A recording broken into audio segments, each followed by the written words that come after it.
नमस्कार, मैं डॉक्टर बिंदु भसीन, सह आचार्य इतिहास विभाग, डोंगर महाविद्यालय बीकानेर।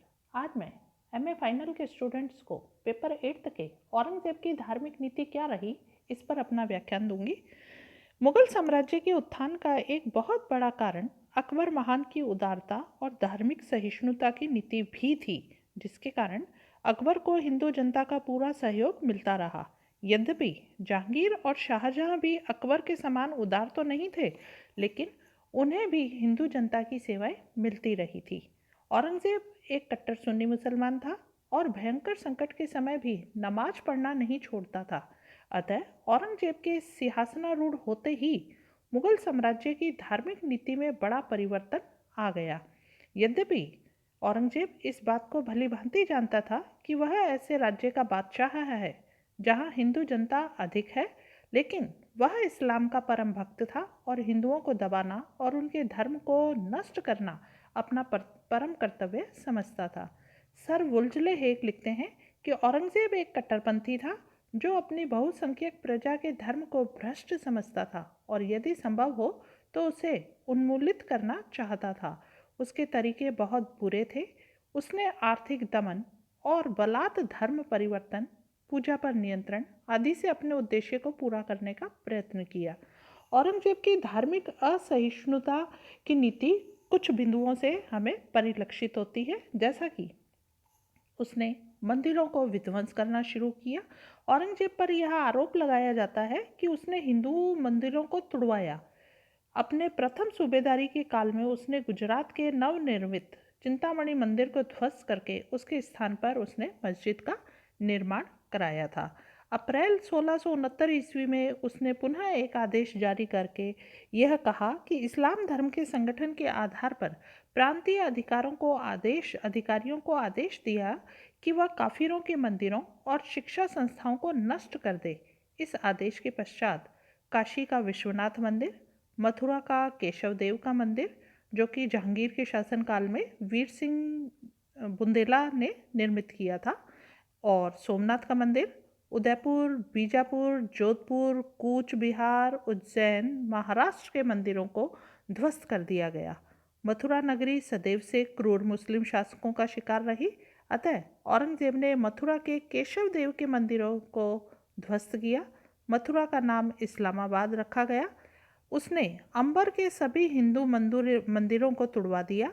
उसने हिंदुओं की मूर्तियों को दिल्ली और आगरा मंगवाया और उन्हें तोड़कर मस्जिदों के मार्गों की सीढ़ियों में डलवा दिया था। हिंदुओं पर जजिया और अन्य विभेदक कर उसने लगाए। अकबर महान ने जिस जजिया कर की समाप्ति की घोषणा की थी, औरंगजेब ने उसे पुनर्जीवित कर दिया, जो उसका एक मूर्खतापूर्ण कार्य कहा जा सकता है। उसने पदाधिकारियों को आदेश दिया कि जो लोग इस्लाम धर्म स्वीकार न करें उनसे उस समय तक युद्ध किया जाए जब तक कि वे विवश होकर जजिया कर देने के लिए तैयार न हो जाए। जजिया को पुनर्जीवित करने के विषय में यूरोपीय यात्री मनुची लिखता है कि इसका उद्देश्य बादशाह के रिक्त कोष को संपन्न करना था। जगन्नाथ सरकार का कहना है कि औरंगजेब ने जजिया को धर्म परिवर्तन के सफल अस्त्र के रूप में प्रयुक्त किया था। जजिया के अतिरिक्त औरंगजेब ने व्यापार के क्षेत्र में भी हिंदुओं पर कर लगाए थे। 1665 ईस्वी में एक आदेश जारी करके उसने मुसलमानों से उनकी वस्तुओं पर 2% और हिंदुओं से 5% चुंगी वसूल करने की आज्ञा दे दी थी। जदुनाथ सरकार के अनुसार इस विभेद का कारण धार्मिक पक्षपात नहीं, वरन मुसलमानों की व्यापार के प्रति अभिरुचि को बढ़ाना था। तीसरा हम कारण ले सकते हैं कि सरकारी पदों से हिंदुओं को बर्खास्त करना। औरंगजेब पर एक आरोप यह भी लगाया जाता है कि उसने हिंदुओं को सरकारी पदों से पृथक कर दिया। अकबर के शासनकाल में तो हिंदू जनता के लिए सरकारी नौकरियों के द्वार खुले हुए थे, परंतु औरंगजेब ने इस नीति को बदल दिया था और 1670 ईस्वी के आदेश के द्वारा माल विभाग से समस्त हिंदू अधिकारियों को उसने अपदस्थ कर दिया। लेकिन जब इसके परिणाम अच्छे नहीं हुए, क्योंकि प्रशासनिक व्यवस्था जो है वो चरमराने लग गई थी, तो औरंगजेब को विवश होकर पुनः नए आदेश द्वारा मुसलमान कर्मचारियों के साथ हिंदू कर्मचारी भी रखने पड़े थे। उसकी धार्मिक असहिष्णुता का एक हमें बिंदु और दिखता है कि हिंदुओं पर उसने सामाजिक प्रतिबंध लगा दिए। 1665 ईस्वी के सरकारी फरमान के अनुसार राजपूतों को छोड़कर अन्य कोई भी हिंदू जो है वो हाथी पे, घोड़े पे या पालकी पर सवारी नहीं कर सकता था और न ही अस्त्र शस्त्र धारण कर सकता था। इसके अतिरिक्त औरंगजेब ने हिंदू त्योहारों और मेलों को मनाए जाने पर भी प्रतिबंध लगा दिए। होली, दिवाली के लिए यह आदेश था कि उसे सीमित रूप से ही बाजार से बाहर मनाया जाए। बलात् धर्म परिवर्तन कराना। औरंगजेब हिंदुओं को मुसलमान बनाना इस्लाम के प्रति अपना प्रमुख कर्तव्य समझता था। मुस्लिम धर्म ग्रहण करने वाले हिंदुओं को उसने विभिन्न प्रकार के प्रलोभन भी दिए थे, लेकिन जो हिंदू इन प्रलोभनों में नहीं पड़ते थे उन्हें जबरदस्ती मुसलमान बनाने का प्रयत्न किया जाता था। मथुरा के गोकुल नामक जाट के समस्त परिवार को जबरन मुसलमान बनाना इसी प्रकार का एक उदाहरण है।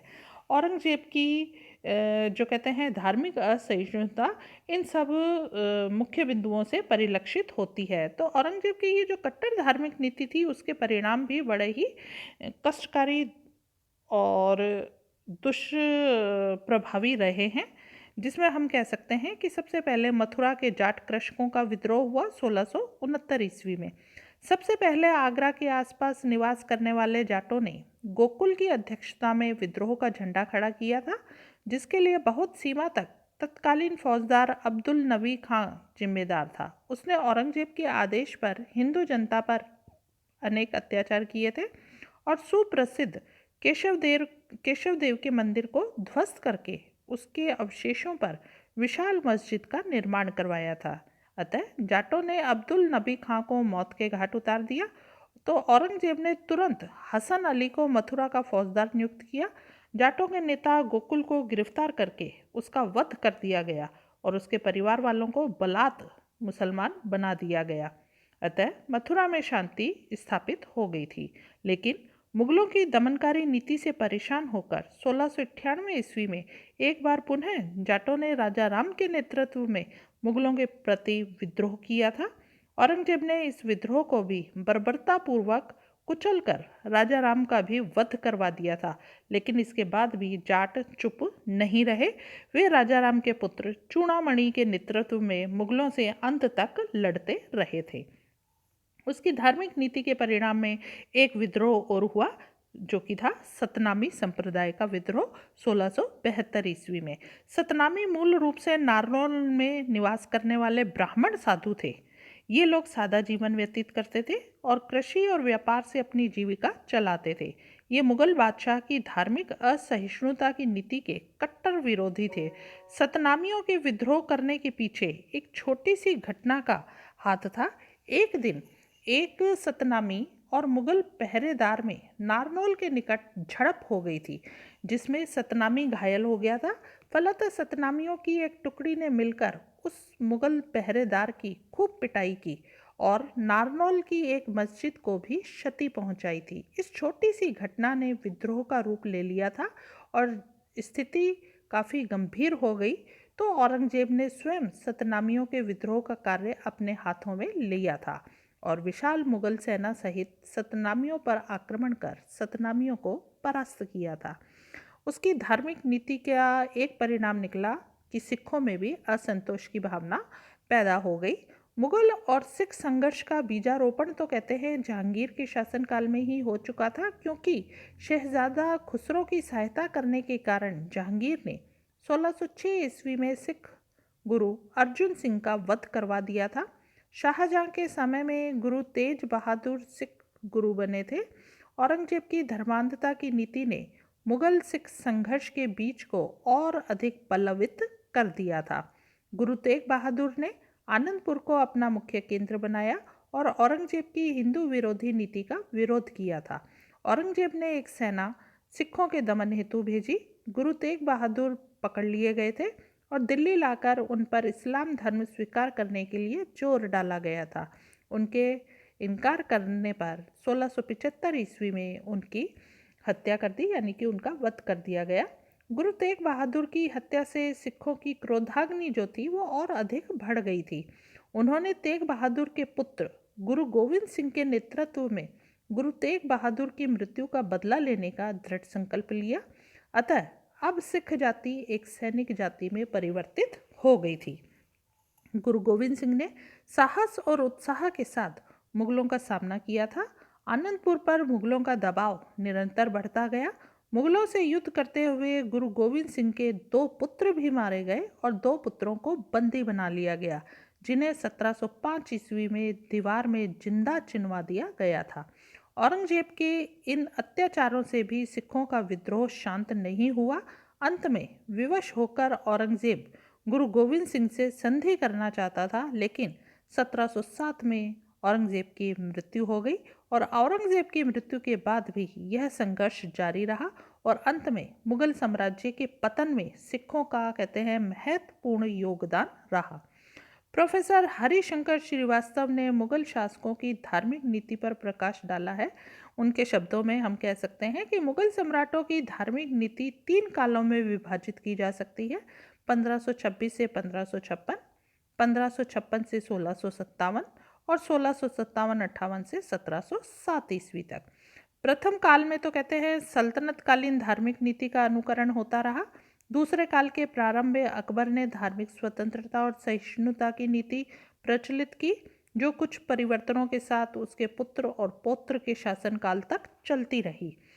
तीसरे काल में औरंगजेब ने सहिष्णुता की नीति का परित्याग कर अन्य धर्मावलंबियों के प्रति रूढ़िवादी सुन्नी नीति के आधार पर राज्य की नीति निर्धारित की थी और उसके राजत्व काल में भी उसके शासन के अंतिम 28 वर्ष 1679 से 1707 ईस्वी तक अधिक असहिष्णु थे।